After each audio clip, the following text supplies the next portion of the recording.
Hola, ¿qué tal? Buenas tardes a todos. Vamos a dar inicio a este evento. Mi nombre es Elizabeth Hernández, responsable del área de marketing en Compoeducación. Les doy la más cordial bienvenida a todos los asistentes e invitados a este webinar denominado Presentación del curso PMP. Antes de iniciar, les explicaré la metodología de este evento. Tendremos una presentación con un experto, Rogelio Ramírez.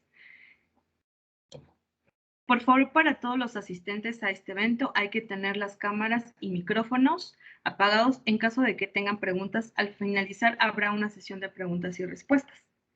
Les presento a Rogelio Ramírez, licenciado en informática, instructor certificado ante el PMI, empresario, emprendedor, consultor e instructor especializado. A continuación, le cedo la palabra a nuestro experto. Adelante, Rogelio. Gracias, Elizabeth. Buenas tardes a todos. Bienvenidos. Ya estoy poniendo la presentación. Bueno, muchas gracias por la presentación. Bienvenidos. Me da un gusto que estén aquí. Me da un gusto saludarlos y espero que puedan encontrar información de utilidad, ¿verdad? El día de hoy. Lo que vamos a platicar el día de hoy son 4 cosas. Les voy a platicar brevemente para entrar en contexto. Pues cómo es el mundo de los negocios hoy en día, qué es lo que estamos viviendo muchos de nosotros y seguro muchos de ustedes se van a sentir identificados con lo que platiquemos. En segundo lugar, algunas de las capacidades que hoy en día están requiriendo muchas de las organizaciones, no solamente en México, sino en el mundo, ¿no? Y aunque a veces pareciera que nosotros en nuestro país pudiéramos tener ritmos diferentes a lo que pasa en el contexto mundial, la verdad es que los vivimos igual, ¿no? En tercer lugar, vamos a platicar de cómo ese contexto actual ha ido modificando las prácticas de administración de proyectos hoy en día, ¿verdad? Y finalmente les platicaré brevemente también de el curso que estamos ofreciendo para que conozcan de qué se trata y cómo está alineado a todo lo que les voy a platicar, ¿verdad? Entonces, bueno, para platicarles muy brevemente de lo que estamos viviendo hoy en día, como muchos de ustedes saben, tenemos una dinámica económica compleja, que no solamente está ahí por las cuestiones económicas de los países que se han vivido año con año, sino que se exacerbó en años recientes. Estoy hablando específicamente de 2020, 2021 por la situación de la pandemia mundial, ¿verdad? Entonces, los países y las organizaciones estamos presionados por las situaciones económicas y, como ustedes saben, hoy el mundo pues está conectado y todo lo que ocurre a nivel mundial de alguna u otra forma nos afecta. También es cierto que como sociedad y como sociedades en el mundo estamos cada vez más conectados. Tan solo para que se den una idea, en México hay más de 80 millones de usuarios de Internet. Y de ese grupo de 80 millones de personas que tienen acceso a Internet, el 95% está conectados a través del teléfono celular. Entonces, piensen tan solo en todo lo que eso representa, ¿verdad? En términos de la comunicación, en términos de oportunidades, en términos de las formas de trabajar, cómo cambian en nuestras organizaciones, etcétera. Por otro lado, otra cosa que vivimos también, y no importa en el contexto en el que estemos, es decir, no tienen que estar ustedes en un ámbito de tecnología, es el crecimiento tecnológico exponencial. ¿Qué es lo que sucede? Que todos los días están saliendo constantemente nuevas innovaciones, nuevas tecnologías que comienzan a cambiar nuestras vidas, ¿no? De una u otra forma, como les digo, estamos metidos en el ámbito tecnológico o no, de alguna manera hay repercusión en nuestras vidas diarias. Y eso, pues cada vez se acelera más, ¿no? Eso también ejerce una cierta presión a las organizaciones, a veces a nosotros, hasta nosotros las personas. Todo esto que estoy comentando de los avances tecnológicos, pues nos ha llevado también a tener una dependencia tecnológica importante. Para los que son a lo mejor de mi generación, que ya tenemos algunos años y que vivimos sin la dependencia de tantos dispositivos tecnológicos, sabemos que en algún momento podríamos vivir sin ellos. Es a lo mejor más difícil, sí, sin tantas comunidades, sí, pero se puede vivir sin ellos. Pero las generaciones que están haciendo hoy en día, muy probablemente ya no visualicen sus vidas diarias sin un dispositivo tecnológico a su lado, ¿no? O sea, es algo quizá difícil de concebir para ellos. Eso pues también cambia las formas, ¿no? No solamente en el contexto personal, en el contexto individual, sino en el contexto global y en el contexto organizacional. A nivel de los negocios, ¿qué es lo que está ocurriendo constantemente? Que surgen nuevos modelos de negocio disruptivos. Es decir, piensen en compañías como muchos de ustedes seguramente ya conocen y saben, como Netflix, como Airbnb, como Uber, que llegan con modelos completamente diferentes a los que tenían compañías que ya estaban bien establecidas y que de un momento a otro, si no logran ponerse al corriente, se quedan atrás, ¿no? Inclusive quedan fuera de mercado. Entonces, eso, de alguna u otra forma, ejerce presión a muchos de los giros de negocio, a muchos de los ámbitos de negocio, el surgimiento de nuevos modelos disruptivos, pero también inclusive hay una presión muy grande para las organizaciones por encontrar esquemas, este tipo de esquemas disruptivos, ¿verdad? Porque es la forma en que hay que competir. Todos nosotros seguramente ya hemos vivido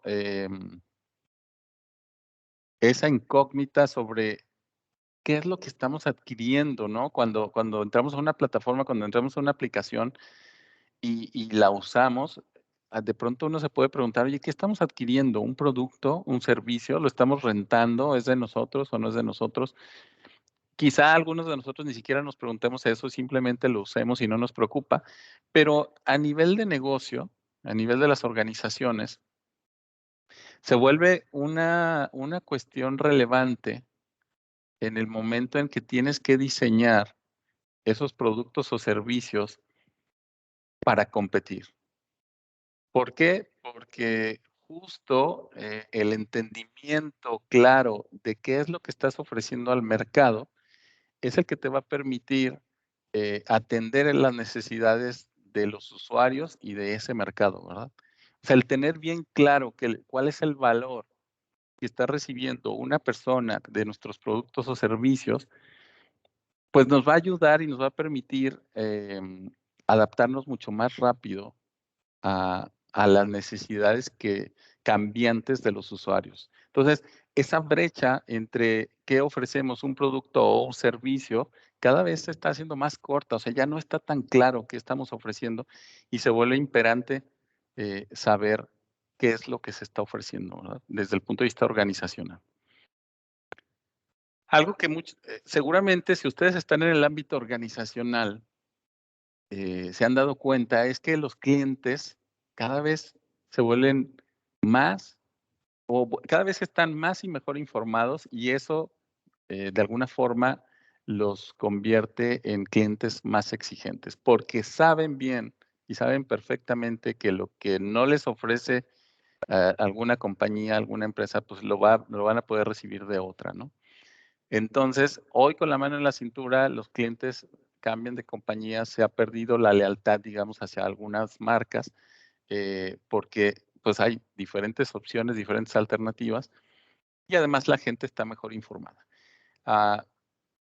Y basta con ponernos nosotros en el papel de cliente, ¿verdad? Porque cuando estamos desde el punto de vista, digamos, organizacional, pues pensamos en cómo nuestros clientes se vuelven más exigentes, pero a veces no nos ponemos a pensar que nosotros mismos somos clientes de muchos productos o servicios y cuando estamos en el papel de cliente nos podemos dar cuenta efectivamente de esto que estamos comentando, ¿verdad? Entonces, eso también representa dificultades a las organizaciones hoy en día y ejerce un punto de presión hacia ellas.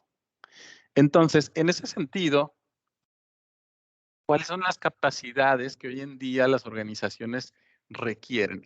Y esto está basado, está fundamentado, o sea, no es algo que Rogelio Ramírez diga, sino que está fundamentado en lo que les ha funcionado a muchas compañías recientemente y que están siendo exitosas. Entonces, la primera de estas capacidades tiene que ver con la agilidad. Cuando hablamos de agilidad, estamos hablando de la capacidad de poderse adaptar en el menor tiempo posible. Y me refiero a una organización, o sea, la capacidad que pueda tener una organización para adaptarse en el menor tiempo posible. Pero al final las organizaciones no son los edificios, las organizaciones somos las personas. Y eso entonces lleva algo implícito, que es cómo las personas podemos adaptarnos. Eso es algo que no es simple, no es sencillo, pero algo a lo que se tiene que llegar. Ahora, en ese sentido, entonces, cuando hablamos de agilidad a nivel organizacional, lo que estamos diciendo es, como les decía, cómo se puede adaptar la organización en el menor tiempo posible. Cuando hablamos de organizaciones muy pequeñas, es decir, por ejemplo, emprendedores, es mucho más fácil porque las decisiones se toman en corto, son pocas personas las que tienen que decidir y pueden cambiar. Pero cuando hablamos de organizaciones muy grandes, inclusive globales, eso se vuelve mucho más complicado. Y entonces la pregunta aquí sería, ¿qué se necesita hacer en una organización muy grande para cambiar relativamente rápido? ¿Verdad? Y ahí está el secreto. ¿Cómo cambias tu estructura organizacional? ¿Cómo cambias la forma de hacer las cosas en el menor tiempo posible? Y para no dejarlos con la incógnita, eh, digamos, el secreto podría estar en algunas prácticas como son la arquitectura empresarial, el análisis de negocio y muchas prácticas que recientemente han surgido y que están relacionadas con la administración de proyectos, ¿verdad? Otra de las capacidades importantes que se requieren a nivel organizacional es la adaptabilidad, como ya lo estábamos diciendo, o sea, esa capacidad de poder cambiar, ¿sí? ¿Cómo necesitas estar? ¿Cómo necesita estar una organización diseñada y preparada para poder cambiar? Y como ya lo decía antes, pues empezando por las personas, ¿verdad? Porque a veces las personas queremos cambiar a los demás, queremos cambiar la organización, queremos cambiar el área en la que trabajamos, queremos cambiar nuestro trabajo, pero no nos volteamos a ver a nosotros mismos cuando se trata de cambiar, ¿verdad? Entonces, la adaptabilidad viene desde las personas. El hecho de poder tener mentalidades diferentes, una mentalidad abierta al cambio y a las diferentes situaciones que a veces se pueden ir presentando. El a veces mantener una mentalidad fija sobre cómo deberían ser las cosas es lo que a veces no nos permite avanzar con la velocidad que hoy en día las organizaciones requieren. Por otro lado, también es importante que las organizaciones empiecen a verse como un sistema, ¿sí? Es decir, como un conjunto de elementos que están integrados entre sí y que en conjunto pues buscan obtener algún valor, algún beneficio, lograr algún objetivo. Esto se dice fácil, pero no es fácil, ¿no? En el día a día es cómo puede una organización hacer introspección para entenderse a sí misma. A veces estamos tan inmersos en esa batalla entre las diferentes áreas y todo eso por la estructura tradicional jerárquica que tenemos en nuestras organizaciones, en donde decimos, oye, es que no fue mi culpa que el cliente se enojara, fue culpa del de los de ventas porque no vendió bien, o los de ventas dicen es que el de operaciones o los de operaciones no entregaron correctamente. Estamos tan inmersos en eso que a veces no nos volteamos a ver y no pensamos que somos una sola organización, ¿no?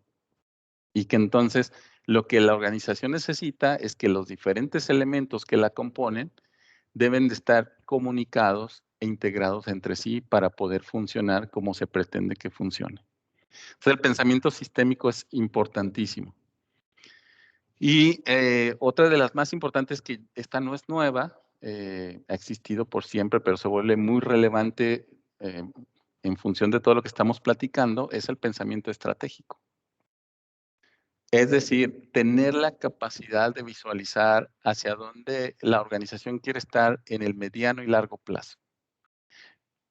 Y eso se dice fácil, o sea, porque al final, y con las prácticas de planeación estratégica que existen hoy en día, los directivos se reúnen, platican, tienen sus ejercicios de planeación estratégica, etcétera.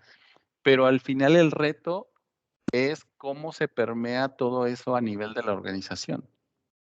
O sea, las prácticas tradicionales de planeación estratégica que promueven que solamente los directivos hagan planeación estratégica, pues a veces tienen el reto de que, de que la demás gente realmente no compra esa planeación, porque la gente que está en el día a día haciendo el trabajo, pues es la que sabe realmente cómo funcionan las cosas, ¿no?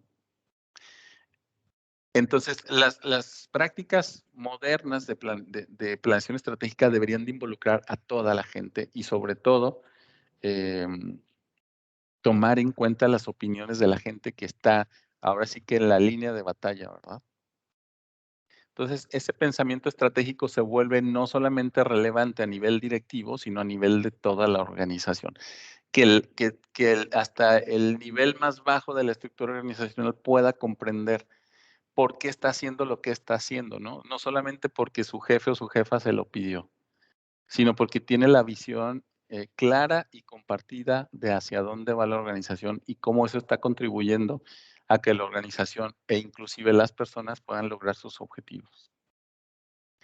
Entonces, todo esto que estamos platicando, todo este contexto tanto de la situación mundial y de las capacidades que como organización se requieren, pues eso se ve reflejado en cambios hacia la forma en que los proyectos se administran.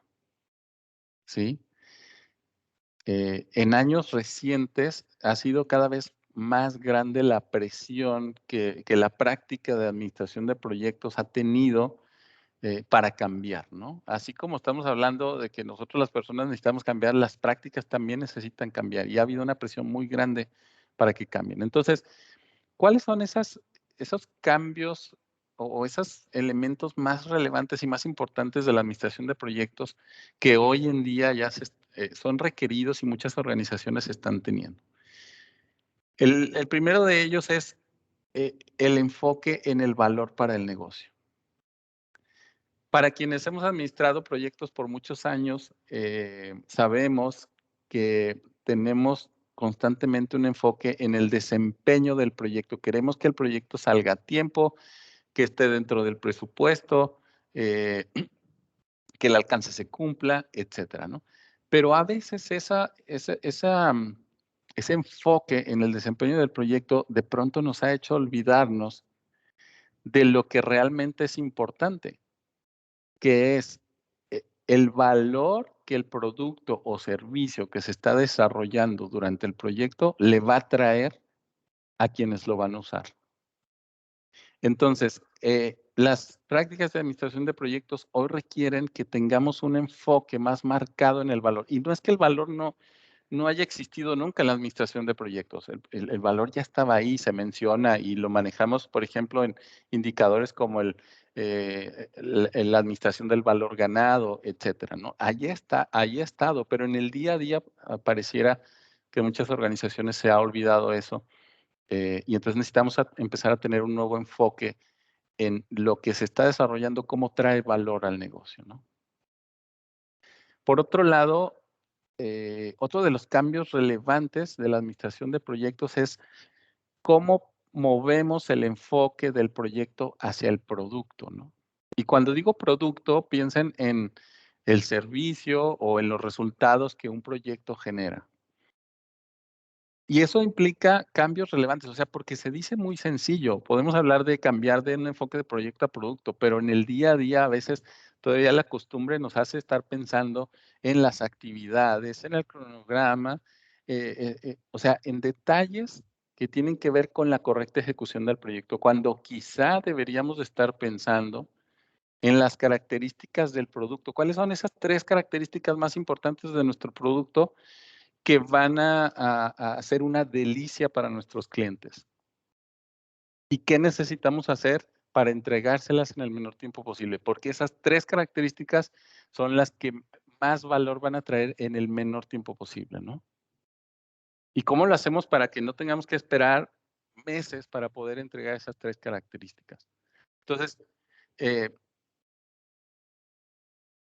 importantísimo el enfoque en el producto. Otra de las cuestiones relacionadas con esto que estoy diciendo es el entendimiento y el acercamiento con los usuarios para saber qué necesidades tienen. Miren, se dice, lo dicen los cursos, lo dice la teoría, nos lo dicen en los webinars, hay que entender qué es lo que quieren los usuarios, pero créanme que en la práctica eso pocas veces sucede. No todas las organizaciones están realmente hablando con sus usuarios, entendiendo qué quieren, qué les gusta, qué no les gusta. Y cuando uno lo hace, se lleva de verdad unas muy gratas sorpresas, porque lo que uno creía que era lo que querían los usuarios sobre un producto o un servicio realmente no era así. Entonces, escucharlos y platicar con ellos constantemente es algo importantísimo para dar enfoque en el producto.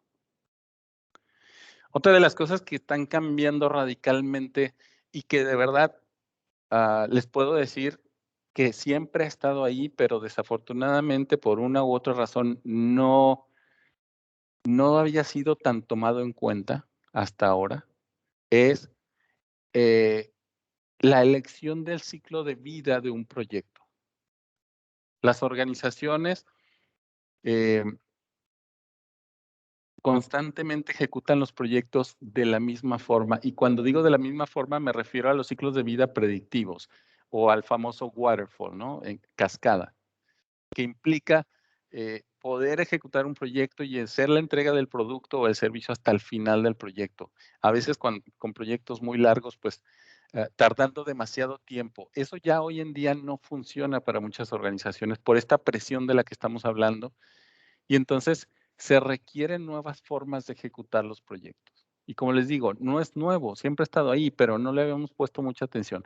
Algo que está cambiando afortunadamente hoy en día es ese entendimiento y esa claridad por parte de los administradores de proyectos y y todas las personas que están relacionadas con los proyectos, de que los proyectos no pueden ser ejecutados siempre de la misma forma. ¿Sí? Si queremos liberar un nuevo producto al mercado en el menor tiempo posible, pues quizá tengamos que empezar a hablar de conceptos como el famoso MVP, ¿verdad? El Minimum Viable Product. ¿Cómo podemos liberar una versión, la mínima versión posible de un producto para validar si eso le va a gustar a los usuarios o no? Y tener muy rápidamente la retroalimentación para poder cambiar, ¿no? Y modificar lo que sí les gusta y lo que no les gusta. Pero por otro lado, por ejemplo, tampoco podemos dejar de lado los proyectos tradicionales ejecutados en cascada. Por ejemplo, en los proyectos a veces de regulación y muchas organizaciones que están reguladas, sigue siendo necesario la ejecución de un proyecto de la forma tradicional. O sea, no podemos descartarla por completo. Hay escenarios en donde se debe seguir usando. Mucha gente en los cursos con los que he impartido y se acerca gente que está en la construcción, me dicen, Rogelio, es que no visualizamos cómo un ciclo de vida iterativo incremental se podría aplicar a la construcción, ¿no? Y aunque a lo mejor se podría, hay situaciones en donde las cosas tienen que ser de cierta forma, o sea, es complicado hacerlo de otra. Entonces, el entendimiento de que hay diferentes escenarios y diferentes situaciones en las que se pueden usar los ciclos de vida es un cambio importante que está ocurriendo hoy en día. Otro de los cambios relevantes es el que tiene que ver con la integración de equipos multidisciplinarios, ¿verdad? Justo el día de ayer estaba trabajando con un equipo y estaban planificando qué es lo que iban a hacer durante un periodo. Y resulta que cuando se empezaron a platicar, dijeron, pues nada más podemos sacar 2 cosas de las 5 que podríamos sacar. Entonces empezamos a cuestionar, oye, ¿cómo que nada más 2 cosas? Pues sí, es que de la gente que estamos aquí en el equipo, solamente conocemos de estas 2 cosas.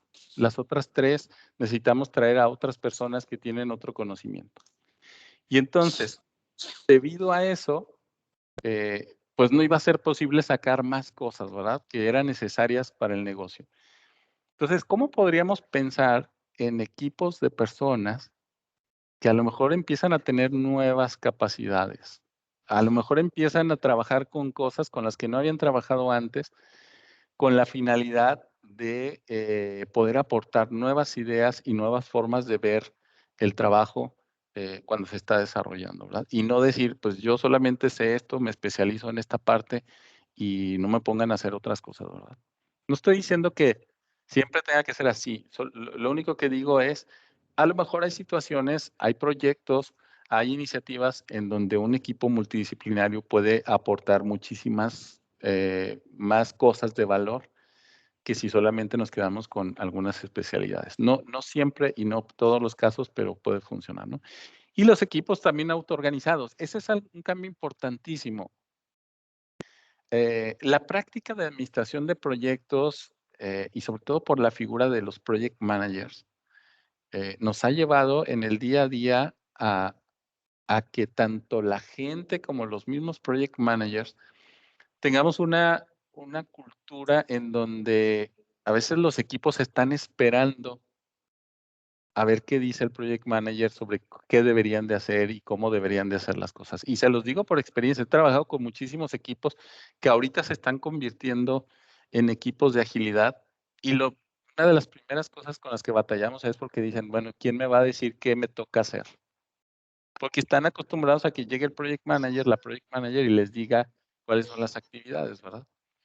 Y entonces, en el momento que les dices, ya no, o sea, tú tienes que aportar al equipo de tu conocimiento y tu experiencia, qué es lo que puedes hacer y cómo lo vas a hacer y se van a poner de acuerdo. Es una de las primeras cosas con las que batallamos, pero es necesario, ¿verdad? Que el equipo tome responsabilidad por lo que está haciendo e inclusive sea capaz de rendir cuentas sobre el trabajo que están haciendo y no solamente una figura sea responsable de todo eso, ¿verdad? Y en ese sentido, entonces, el estilo de liderazgo también está cambiando para movernos a un liderazgo servicial, a una persona, un project manager que puede tomar un rol en donde ya no solamente da instrucciones o dirige completamente, sino que también ayuda al equipo y se convierte en un facilitador, ¿verdad? Entonces, eh, eso también está cambiando, es parte de las capacidades que se están requiriendo hoy en día para que podamos tener esa figura de los equipos autoorganizados y multidisciplinarios, ¿no? Y finalmente, una de las cosas con las que recientemente me he encontrado en el mercado, por decirlo de alguna forma, es esta dificultad de muchas organizaciones para poder administrar un portafolio de proyectos híbrido. Es decir, lo que está cambiando a nivel de la administración de proyectos y la administración de portafolios es que ahora las organizaciones y las oficinas de proyecto pues necesitan administrar ya no solamente proyectos ejecutados en cascada, sino también proyectos ágiles. Y como les decía, a lo mejor no se puede descartar por completo uno u otro. O sea, yo no podría pensar en una organización que solo ejecute todo en cascada o solo ejecute proyectos con temas de agilidad, ¿no? Con prácticas como Scrum y otras.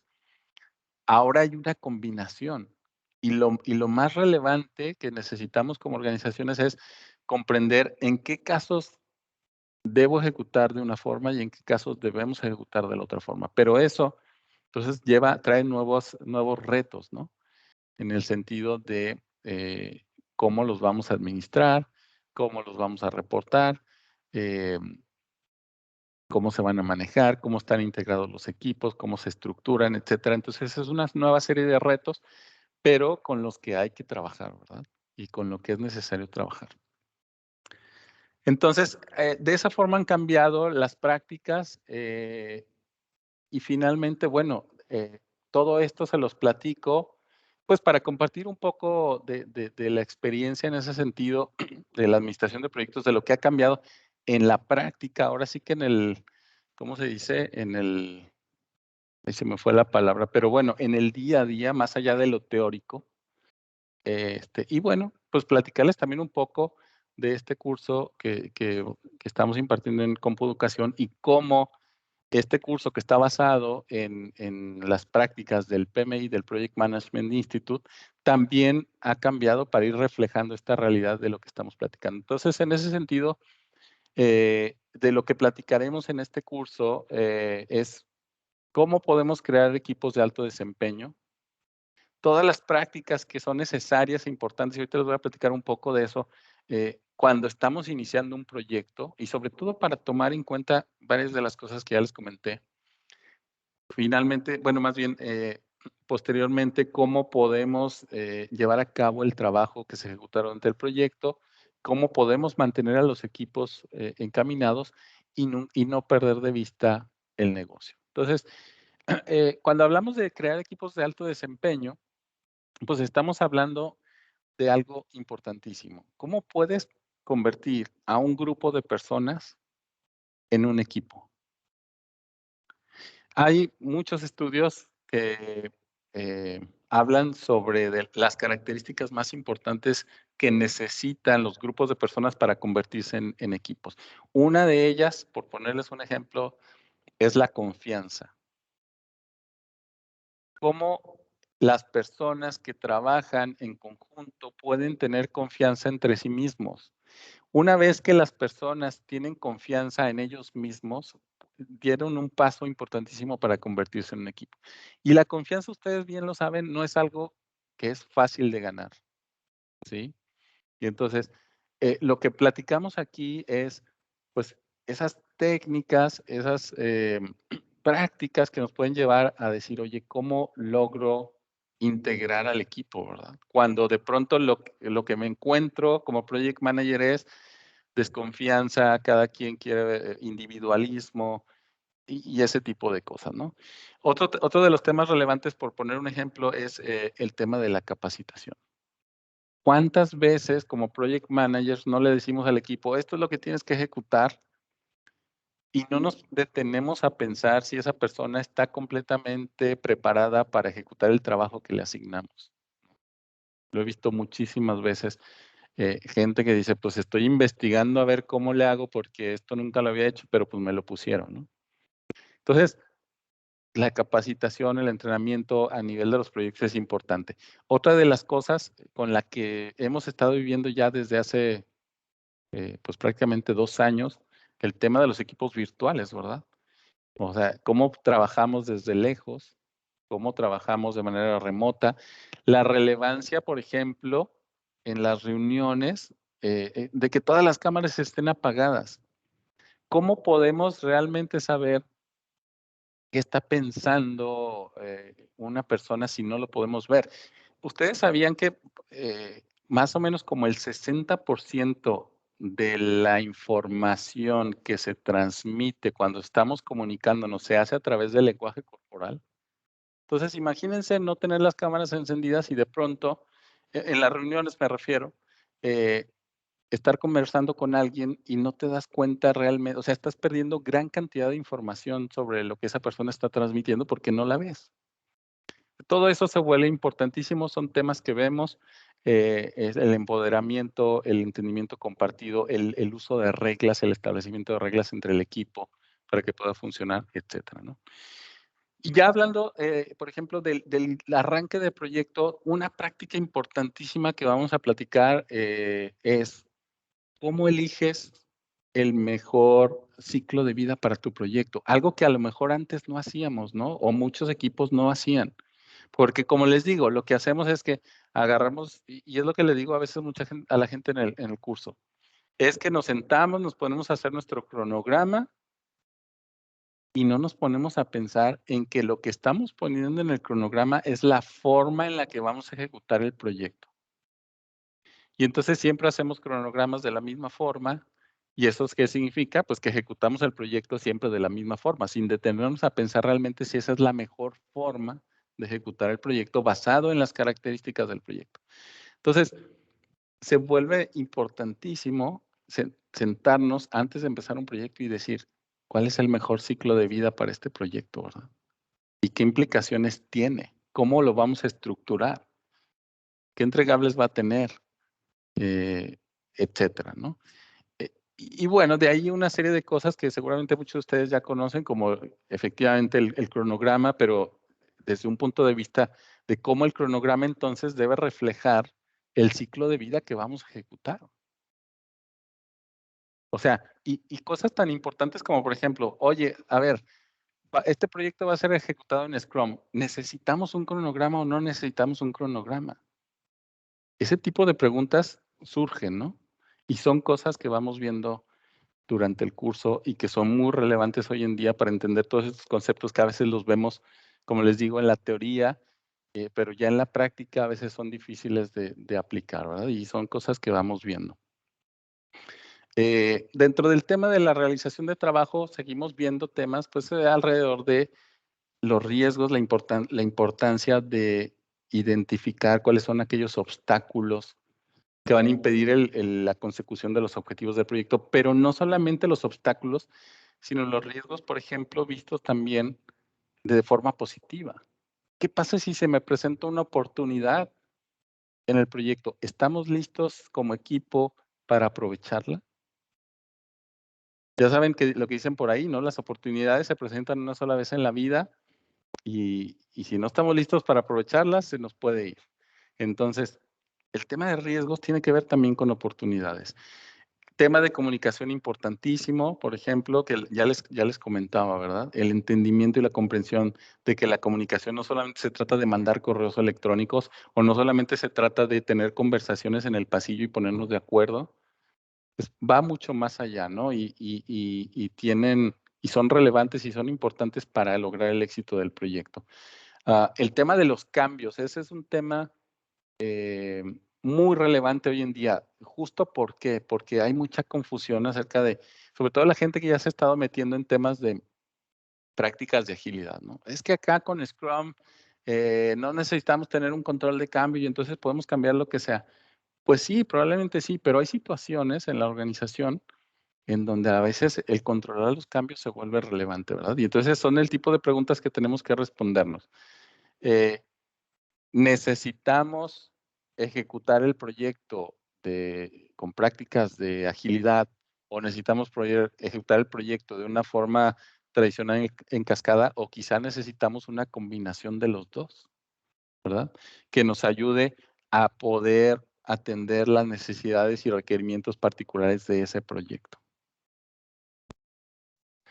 En términos de mantener a los equipos encaminados, como les decía, bueno, pues empezamos a ver cosas desde el punto de vista del liderazgo.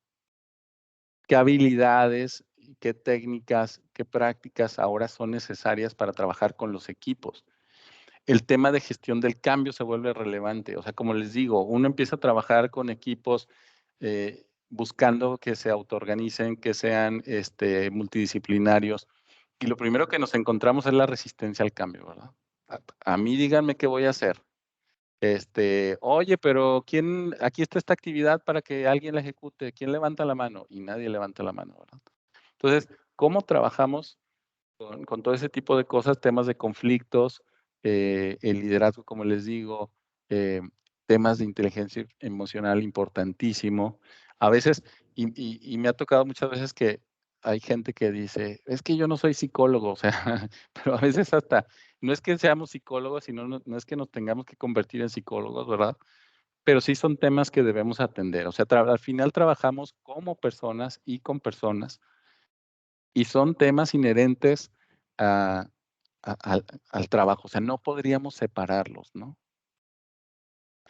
Y finalmente, y hablando un poco en el sentido del entendimiento del valor para el negocio, pues no podemos olvidar que al final de cuentas las organizaciones ejecutan los proyectos para recibir un valor a cambio, ¿verdad? Es importantísimo que nosotros como administradores de proyectos comprendamos cuál es ese valor y qué cosas estamos haciendo en el proyecto para regresar ese valor.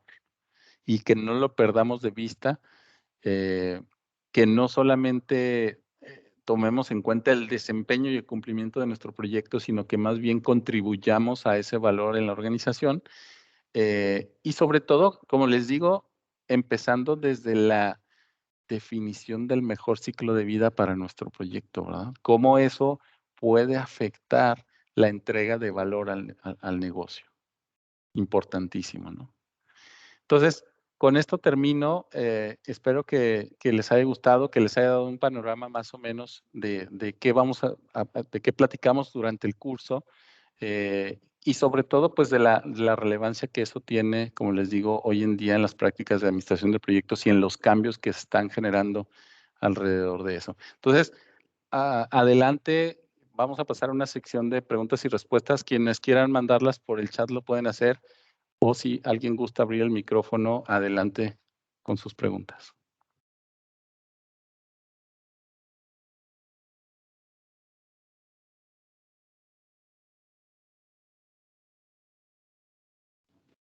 Bueno. Anímense, ¿alguna duda? ¿Alguna pregunta? Rogelio, si pudieras poner, por favor, el de los primeros slides, de los primeros, había... sí, bueno, claro. solamente para comentar. Bueno, buenas tardes, yo soy Susana Vázquez, soy la encargada de la marca de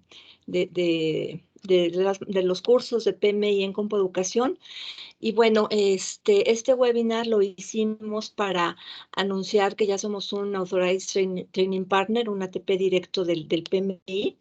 Y pues bueno, queremos presentarles el curso en su nuevo formato, que ya platicó Rogelio un poco del formato, que ya es ahora pues como más moderno, digamos que más agile, ¿no? El formato del curso. Y gracias, Rogelio. Ahora sí, el último slide de la promoción que tenemos para todos ustedes. Ahorita por lanzamiento del curso, estamos ofreciendo el curso de Project Management Professional en un precio de 8,000 pesos el curso. No incluye el examen es adicional. Para nuestras fechas de febrero, el curso que tenemos programado para la semana del 28 de febrero ya está confirmado. En el sabatino estamos esperando reunir el quórum, pero el de lunes a viernes ya está confirmado y pues en este proceso de promoción únicamente por estas fechas, ¿no? Entonces, bueno, ahí si quieres dejar el slide. Y me parece que ya hay una pregunta aquí en el chat, ¿verdad? Adelante, Rogelio. Adelante, sí. Creo que Abel, tiene algún comentario, pregunta. Ajá. Adelante, Bueno, buenas Abel. tardes a todos. Disculpa, Hola. una preguntota. ¿Qué versión es la versión que están impartiendo? ¿La versión 6 o la versión 7? Mira, este es el curso oficial que ofrece el PMI, ya basado en los cambios que ha hecho al examen, y se está ofreciendo todavía con la versión 6, porque así el PMI lo está promoviendo.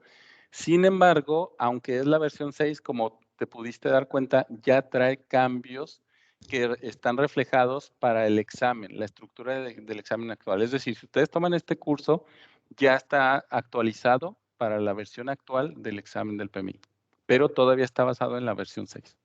Sí, porque lo que pasa es que como ya salió la versión 7, precisamente incluso ya es un libro. Por eso te preguntaba. Porque sí, incluso y es importante y qué bueno que lo... entre el 6 y el 7, aunque esté actualizado. Ajá, acá le quiero comentar algo. Antes el PMI, bueno, los centros de capacitación autorizados por el PMI, generaba cada quien su manual para el curso, cada centro de capacitación. Ese manual que generaba cada centro de capacitación tenía que ser basado en el PMBOK vigente, en aquel tiempo, ¿no? Entonces, por ejemplo, nosotros como centro de capacitación decíamos, vamos a hacer nuestro manual, nos vamos a basar en el PMBOK, la versión vigente, sacábamos el manual, lo acreditaba el PMI y ya podíamos impartir los cursos. Ahora, ¿qué sucede? Ahora el PMI desde el año pasado, desde 2021 en enero dijo, bueno, ya nadie va a crear manuales, ningún centro de capacitación va a crear manuales basados en el PMBOK. Ahora el manual del curso lo voy a hacer yo, PMI, y yo voy a hacer el manual del curso acorde a mi nueva versión de examen, y ya sin importar si el PMBOK es edición 6, edición 7, ellos modificaron, ahora sí que el examen, modificaron el curso y el manual se compra directamente en el momento que se toma la capacitación, se compra directo en el PMI. Ya no es como antes, ya no es un manual forzoso basado en el PMBOK vigente, ¿no? Entonces ahorita el manual lo genera directamente el PMI. Y como comenta Rogelio, todavía está muy basado en la edición 6, pero con todas las adecuaciones que hicieron del formato ya Agile, híbrido, etcétera. Y el manual es el que tiene ahorita vigente el PMI. Siempre se les va a dar el manual vigente en el momento que tomen el curso, porque ya es un manual del PMI, ya no es un manual que genere el centro de capacitación. No, mira, lo que pasa es que yo estoy directamente suscrito a la página del PMBOK, precisamente.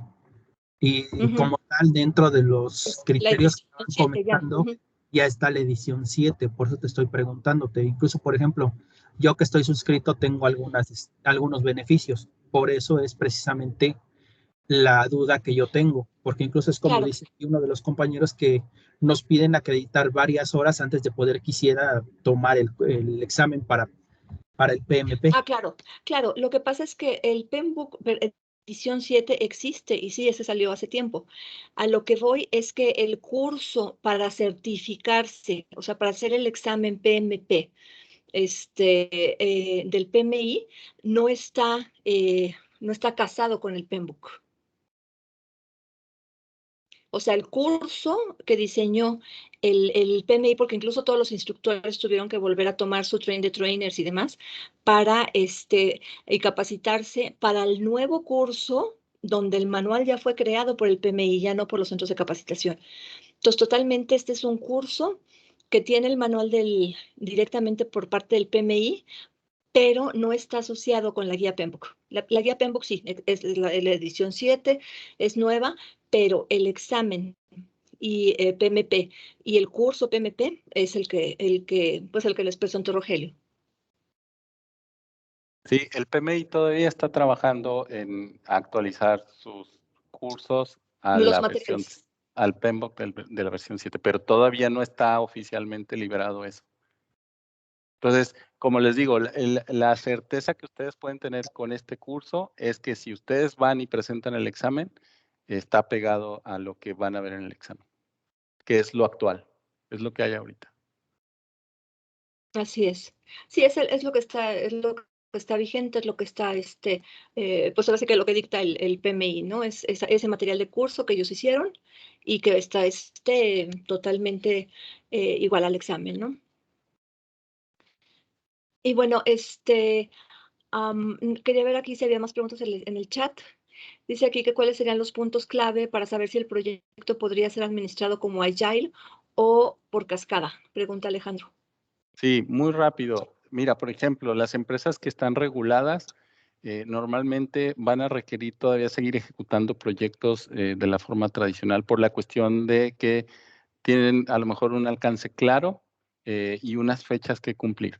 Entonces, si ese es el caso, la recomendación es, como les digo, el alcance está muy claro, los requerimientos están muy claros y a lo mejor hay algunas fechas que cumplir. El tema del waterfall sigue funcionando perfectamente bien. O como por ejemplo en la industria de la construcción, en donde a lo mejor no podemos hacer un MVP porque dices, estoy construyendo un edificio y de todos modos el edificio completo es, hasta que esté completo lo puedo entregar, sigue funcionando. En temas de agilidad va a funcionar perfectamente cuando a lo mejor dices, tengo un producto que quiero sacar al mercado o que inclusive no lo quiero sacar al mercado, pero lo quiero poner en un ambiente de producción internamente. Entonces, lo más importante es poder entregar valor en el menor tiempo posible. Ahí funciona la agilidad, ¿no? Esos son como los puntos más relevantes. Hay algunos otros que en el curso vemos con más detalle, pero esos diría que son los más generales. Claro, gracias. Aquí hay otra pregunta de Patricia Jiménez que pregunta si cuáles son los temas que se darán o si está enfocado a lo que se mostró. Bueno, podemos hacerles llegar el temario del curso para que vean ahora sí que más detalle de lo que enseñó Rogelio. Le mandamos a su correo el temario para que vea más a detalle todo lo que se integra en el curso. Sí, ya para complementar, es lo que vimos en la última sección, los temas que venían, pero como dice Susana, ya con el temario vienen más detallados. Por acá pregunta Jorge Uribe que cuánto cuesta el examen de certificación. El examen de certificación es de $555. Se puede adquirir directamente en el PMI o con nosotros también. Se hace con la casa certificadora Pearson VUE. Acá hay una pregunta de Roberto Barbosa que dice que si es virtual o presencial. Los cursos los estamos haciendo de manera remota, ahora sí que vía Teams, así como este webinar, los cursos son en vivo, a distancia. Y aquí hay otra pregunta de Ángel Ferreira, que cuáles son los requisitos para obtener la certificación, además de acreditar el examen. Tengo entendido que uno de ellos es tener ciertas horas dirigiendo proyectos y si es así, ¿cómo comprobarlas? Ok, ahí sí, Rogelio nos va a ayudar un poquito cómo es el camino para llegar a certificarse. Sí, normalmente lo que haces es registrarte en el PMI, en el portal del PMI. No tienes que necesariamente pagar, o sea, hay dos formas de registrarse con el PMI. Una que es gratuita y a través de la cual puedes levantar tu solicitud para el examen.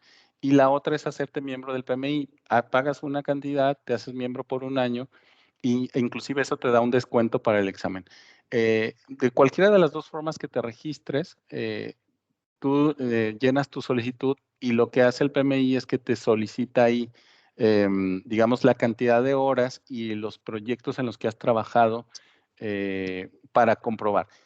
El PMI de buena fe, digamos, toma esa información y tú la categorizas por la estructura, digamos, del examen en términos de cuántas horas le has dedicado al monitoreo y control, cuántas horas le has dedicado al inicio de proyectos. Entonces tú la agregas. Tienes que comprobar una cierta cantidad de horas, esa información se envía, o sea, tu solicitud se envía al PMI, ellos la evalúan y pueden pasar dos cosas. Una es que te la aprueben y confían en lo que tú les pusiste ahí de la información, y la otra es que sea sujeto a una auditoría. Si eres sujeto a una auditoría, te van a pedir algunos documentos y algunas firmas sobre todo con las personas que has trabajado en esos proyectos. Es todo lo que te piden. No te van a pedir información del proyecto, ni mucho menos, ¿no? O sea, cronogramas ni nada de eso. Más o menos así es el proceso. Gracias, Rogelio. Y bueno, también por acá preguntaba Luis Mario Díaz que qué incluye el material del curso y el costo del examen. Bueno, el examen les decía que es de $555 y el curso que incluye el manual oficial del PMI para este curso, el cual se les entrega en formato digital y bueno, su diploma de participación en el curso y obviamente al tomar estas horas de capacitación también hacen registro de PDUs, ¿no? Dentro del PMI por haber tomado esta capacitación de 35 horas. Creo que son 35 PDUs los que otorgan, ¿no? El PMI por haber tomado la capacitación es lo que incluye. Sí. Y Carla pregunta si se pueden hacer pagos diferidos. Bueno, ahorita la promoción que sacamos de los 8,000 pesos es en una sola exhibición. De repente, si llegamos a sacar otras promociones a meses sin intereses o cosas así, de momento no la tenemos. Ahorita en este caso, esta promoción serían los 8,000 pesos por el curso, ¿no? En una sola exhibición.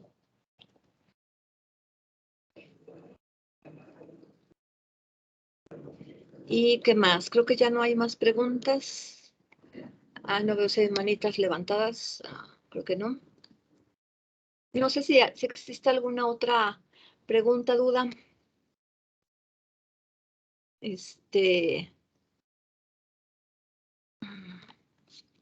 Parece que ya no. Pues bueno. El instructor será Rogelio. Sí, en estas fechas que tenemos para febrero, será Rogelio el instructor. Tenemos otro instructor, pero bueno, ahorita todavía el que está programado para los siguientes cursos es Rogelio. Y, ¿qué más? Creo que... claro que sí, Carla, muy bien, gracias por tu correo. Les mandamos el temario, pues se los voy a mandar a toda la gente que se conectó, pues a esta sesión. Les mandamos el temario del curso para que vean más a detalle. Si llegan a tener alguna otra duda, pues nos pueden escribir sin ningún problema. Y pues estamos a sus órdenes. Les agradecemos mucho el tiempo que nos dedicaron y y pues les mandaremos el temario para que tengan completa la información y cualquier cosa pues quedamos a sus órdenes. Muchísimas gracias a todos por su atención. Gracias, hasta luego. Muchas gracias, Rogelio. Muchas gracias a todos. Buenas tardes. A todos. Hasta luego.